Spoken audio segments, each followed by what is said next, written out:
बाबासाहेब आंबेडकरांच्या प्रत्येक अंगांपर्यंत हा व्हिडिओ पोहोचवा। जपानचे दलित आणि डॉक्टर बाबासाहेब आंबेडकर, एक विसरलेला इतिहास। मित्रांनो, तुम्हाला काय वाटतं, जातीवाद हा फक्त भारतामध्येच आहे का? तर तसं नाहीये। चक्क जपानमध्ये एका समाजाला शतकानुशतक अस्पृश्य मानलं गेलं। आणि धक्कादायक गोष्ट म्हणजे जेव्हा जपानी समाजाच्या नेत्याने थेट डॉक्टर बाबासाहेब आंबेडकरांची भेट घेतली।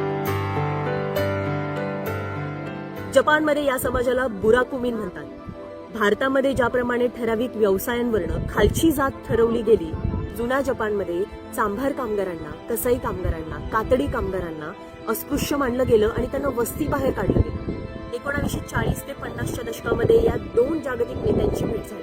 मात्सुमोतो यांनी बाबासाहेबांना जगातील सर्वात मोठे मानवी हक्क नेते मानलं होतं आणि त्यांच्याकडनं आपल्या समाजाच्या मुक्तीसाठी त्यांनी प्रेरणा घेतली।